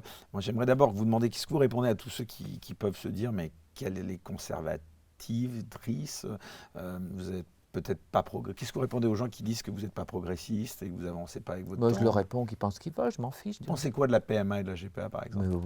PMA et GPA, qu'est-ce que c'est que ces conneries-là aussi? Oui, Et non, maintenant, mais c'est l'utérus artificiel, le vagin artificiel, et puis quoi encore? Pourquoi vous ne laissez pas les gens naturellement faire des enfants proprement? Je veux dire, non, mais deux personnes, j'allais dire de confession, d'orientation sexuelle homosexuelle, pour vous, ne sont pas légitimes à avoir un enfant? je vais être très dur, mais je pense que quand on a une différence aussi marquée, soit on fait l'enfant soi-même, comme Bertrand Delanoë, qui par exemple a eu d'une première union un fils avec une femme, et ensuite il a décidé qu'il voulait vivre sa vie avec un garçon. Mais il était séparé de la dame, mais c'est son fils, c'est lui qui a fait son fils. Donc là, on ne va quand même pas lui enlever son fils, ce que je veux dire. Et son fils, il continue à l'élever avec son nouveau conjoint qui est de son sexe. Il n'y a aucun problème là-dessus. Mais je veux dire, à la base, deux garçons qui sont homosexuels, je ne suis pas sûr qu'un enfant, on doive le priver de sa mère. Quand vous entendez des personnalités comme Marc-Olivier Fogiel, Christophe Beaugrand, Oui. qui laissent entendre que leurs enfants ont deux papas, par exemple, ça vous choque ou pas? C'est pas que ça me choque, ça peut très bien se passer. Et ça peut aussi très mal se passer dans un couple hétérosexuel normatif où le monsieur tape sur la dame, martyrise Voilà. l'enfant, fait des incestes. Bien sûr, l'hétérosexualité n'a jamais été, je dirais, une Un garantie gage. de bons soins. Pas du tout, ou de respect de l'enfance. Mais c'est possible aussi que l'enfant soit très heureux, mais c'est possible aussi que l'enfant, il se dise pourquoi j'ai pas de mère, ou dans l'autre sens, pourquoi est-ce que j'ai pas de père, qu'est-ce que se passe je sais pas, moi. Je pense qu'on a tous et toutes besoin de référents des deux sexes. Et vous pensez qu'il y a une déviance en ce moment? En tout cas, il y a, on va dire, ce courant LGBT, les sujets de PMA, de GPA, tout ça, c'est la prochaine étape, vous pensez? Non, je pense qu'il ne faut pas non plus accuser le lobby LGBT de tous les maux de la Terre. Là, ce qu'ils sont en train de faire avec l'euthanasie, c'est d'une gravité extrême. Hein. On est dans une espèce de dictature. C'est-à-dire? Comme a dit M. Macron, à la Grande Loge franc-maçonne, tuer est un moindre mal. Je dis, t'as commencé par vous, par exemple, puisque vous êtes déclafté. OK, on va élargir l'euthanasie aux mineurs ou aux enfants fragilisés qui ne pourront jamais s'insérer. C'est pas grave. Écoute, commençons par vous, mon cher. OK, puisque vous avez des signes de dégénérescence, vous aussi, hein, M. Macron. Je n'ai pas peur de lui dire en face, moi. Donc, on est dans une espèce de culture de la mort. Les avortements explosent de partout. Bien sûr que Mme Veil a eu raison de dire qu'il fallait aider des femmes dans la détresse à peut-être faire une interruption de grossesse, surtout quand elles avaient été violées brutalement. Mais elle n'a jamais dit que c'était un produit de consommation courante. Maintenant, j'ai des copines qui me disent à moi, c'est la 5e fois qu'elles sont avortées. Est-ce qu'une femme, elle est, je dirais, obligée de se faire curer le ventre à longueur de temps? Pourquoi elle ne prend pas les précautions d'usage avec son compagnon pour se dire non, on ne veut pas concevoir pour le moment, ce n'est pas le moment, donc on va faire attention. Pourquoi sacrifier la vie d'un enfant? Pourquoi traumatiser une femme dans sa chair, dans son ventre? Vous voyez ce que je veux dire? On va dans les écoles aussi expliquer aux enfants qu'on peut les mutiler, les rendre handicapés, les rendre stériles, sous prétexte qu'ils veulent être autre chose que ce que nature a décidé qu'ils soient. Et maintenant, on veut tuer tout le monde. Alors tous ceux qui ne vont pas, à la poubelle. Vous avez compris? Non. Vous êtes croyante? Moi, je suis chrétienne, catholique, bien sûr. Et le bon Dieu marche à mes côtés. Je ne suis pas Christine Boutin, pourtant j'adore Christine, hein, mais bien sûr, et dans toutes mes actions sur le terrain, où j'étais confrontée à des choses absolument sordides et terribles, j'ai toujours demandé l'aide de là-haut pour me donner la force de supporter ce que j'allais voir. Vous savez qu'il y a aussi beaucoup de gens qui, en vous écoutant là tout à l'heure, avec, Ils vont dire que je suis la nouvelle Christine Boutin. vous êtes complotiste par exemple, vous voyez peut-être des complots là où il n'y en a pas. Oui. Bon, ils ont tout dit. J'étais l'envoyé de l'Élysée, une bâtardée de chez Rothschild, que j'étais la copine de je ne sais plus quoi. Oui, comme j'ai été suivie par le docteur Noguès, Françoise Macron-Noguès, la mère du président pendant des années, la référente Conseil national, qui faisait l'intermédiaire entre la santé publique, la sécurité sociale et les protocoles médicaux avec les parents et les patients. Dites-nous par qui là? Vous étiez suivi par qui? Le docteur Françoise Macron-Noguès, la maman du président, qui était la référente Conseil national, c'est-à-dire l'intermédiaire entre l'institution de santé publique et la sécurité sociale et les groupements de spécialistes avec les parents et les enfants. Et quand il y avait besoin de faire une intervention qui était un petit peu onéreuse, elle regardait après enquête si les enfants, on avait droit à des subventions. Moi, j'ai droit à rien du tout, parce que mes parents avaient des moyens. Donc, mais elle faisait un job, elle s'occupait des trisomiques, elle s'occupait de tous les enfants qui étaient nés avec des problèmes d'handicap chromosomique. Mais elle n'a jamais été complaisante, ni dans le favoritisme, ni rien. D'ailleurs, elle était extrêmement dure. Il fallait respecter à la lettre, je dirais, les rendez-vous, les périodes de soins, etc. Sinon, on vous mettait à la porte. C'est vrai qu'on a l'impression quand même que ces sujets, on en parle quand même malgré tout un petit peu plus qu'avant. Et qu'en effet, ça prend une proportion colossale avec évidemment... notamment des émissions outre-Atlantique qui en ont parlé, toutes ces rumeurs autour de ces sujets. Pourquoi c'est si important pour vous d'en parler Parce que, je veux dire, moi j'ai toujours voulu accéder à la sphère sociopolitique du haut vol pour être soit député, soit ministre, comme Camille Cabral, comme Maude Marin, comme toutes sortes de filles comme moi qui avaient un bagage, qui avions des aptitudes et qui voulions faire des choses concrètement pour nos consoeurs et pour aider les autres. Même les femmes battues, les enfants, etc. On nous a toujours foutu la porte en pleine tête, la première étant celle de la mairie de Paris. Parce qu'on ne voulait pas de gens comme nous. Et là, je me dis, mais c'est quand même incroyable. Si effectivement, à la tête de l'État, il y a une femme qui est différente, mais au contraire, ça serait une opportunité incroyable pour dire, eh bien oui, si je suis différente, peut-être, mais en attendant... On peut considérer qu'on s'en fout, pardon, Alexandra. Mais on s'en fout. Je suis capable de faire des choses formidables, je suis capable d'aider les autres, je suis capable de montrer que bien qu'étant différente, je suis quelqu'un de bien. Mais qu'est-ce qu'elle fait? Je ne comprends pas, elle ne fait rien. Elle ne fait rien. Et surtout, elle n'est pas capable, je ne dis pas que c'est un plaisir de venir justifier de son sexe, mais enfin, nous, on ne nous demande pas notre avis après les opérations. La justice nous colle sur une petite... Vous pensez qu'il faut répondre aux rumeurs, à ce qui... C'est-à-dire que quand on est en justice, il faut prouver que ce qu'on dit n'est pas vrai. Je vous répète, nous, on nous colle sur une table jambe ouverte, on nous rentre quelque chose dans le vagin pour mesurer la profondeur et voir si on est fonctionnel et susceptible de satisfaire un homme, avant de nous donner nos papiers. Et vous croyez que c'est sympathique, ça, vous? Alors qu'on est opéré déjà, qu'il y a des comptes rendus chirurgicaux. Donc je veux dire, à la limite, une femme, on ne sait pas trop, qui a vous menté sur votre génitalité, vous êtes en justice, vous attaquez, eh bien, écoutez, prouvez que vous êtes une femme biologique ou une femme qui a transitionné, peu importe. Et pardon, mais il y a des actions en justice qui ont été menées en l'occurrence. Oui, mais pourquoi la personne ne se présente pas? Pourquoi la personne... C'était tellement simple de dire, ben oui, je suis... Et vous pensez que... Non mais pardon, là je vous interromps parce que justement, d'abord, ça n'engage que vous, les propos que vous tenez, on le rappelle, mais vous pensez qu'une personne, quelle qu'elle soit première dame ou pas, dans tous les sens du terme, a à se justifier de toutes les accusations qui sont portées à son encontre? Elle n'a pas à se justifier, sauf dans le cas où elle est en procès. Quand on est en procès, le propos de la justice est de prouver vous-même que vous n'êtes pas concerné. Mais il y aurait des procès tout le temps. Si on veut. Mais c'est comme ça que ça se passe. C'est comme ça que ça se passe. Donc, je veux dire, je veux bien croire... Si demain quelqu'un m'accuse d'être une femme déguisée en homme, oui, il faut que j'aille à la barre pour prouver que je ne le suis pas? Bah, si vous êtes impliqué dans un dossier en justice, dans une procédure, mais là, oui. en l'occurrence, il n'y a aucune accusation, il n'y a rien de criminel, enfin, je veux dire. Mais je ne vous dis pas que c'est criminel. Si tant est qu'il y avait un sujet. Alors, c'est la vie privée. Natacha Arey est folle, Xavier Poussard est fou, Je Candace Owens est fou, Trump est fou, tout le monde, Poutine est fou, tout le monde est fou, il y a quelqu'un qui a raison. C'est le monde entier qui parle de ça, c'est pas qu'une personne. Mais attendez, c'est pas parce qu'on parle d'un sujet qu'il est forcément vrai, vous le savez. Pardon, mais c'est quand ça prend une ampleur personne... planétaire, c'est très simple. J'arrive et je dis... Vous trouvez qu'il faut répondre? Non, mais c'est une vraie question. Bien évidemment, ça évite tellement de problèmes. Tellement de problèmes. Moi, j'ai pas peur, souvent j'étais obligé de me justifier, c'était un petit peu violent.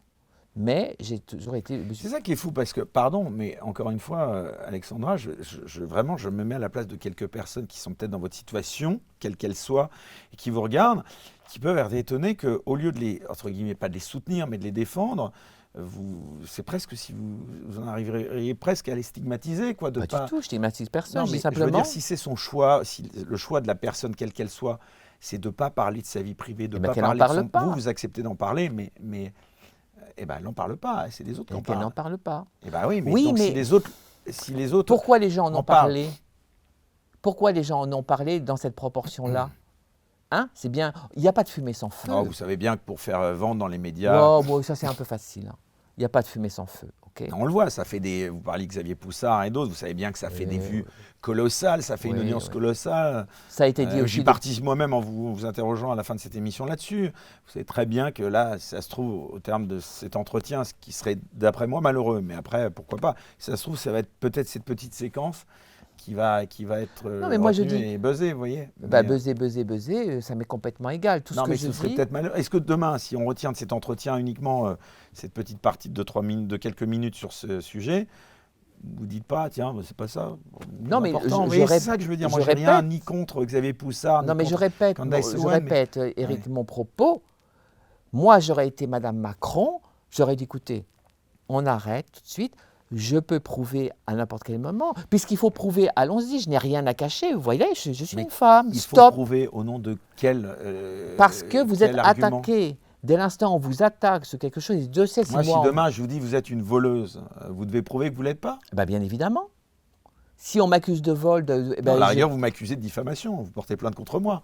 Ce qui d'ailleurs, je crois, était le cas, enfin peut-être pas forcément de diffamation, mais vous portez plainte contre les gens qui vous accusent à tort, mais vous n'êtes pas Si là. quelqu'un vous attaque et Oui. vous accuse, c'est à vous de prouver que vous n'êtes pas concerné. C'est la loi de la justice. La Je charge vous de dis- la preuve est plutôt à la personne qui accuse, en France en l'occurrence. Oui, mais la personne qui est victime aussi doit prouver qu'elle n'est pas concernée par l'attaque. J'ai J'ai quand même aucunement vous envie de raconter défendre. deux choses. Ouais. Moi, j'ai deux amis qui se sont retrouvés avec un fusil sur la tempe, dont une, il a appuyé le mec. Laurence, c'était ma voisine à Saint-Mandé, Laurence Osière. Elle était cardiologue, c'était ma voisine, elle habitait dans un immeuble de l'autre côté de la rue. La fille de Brigitte Macron. Ta maman, est-ce qu'elle a toujours été ta maman? Elle me dit, écoute, c'est ma référente maternelle, le reste, ça ne regarde personne.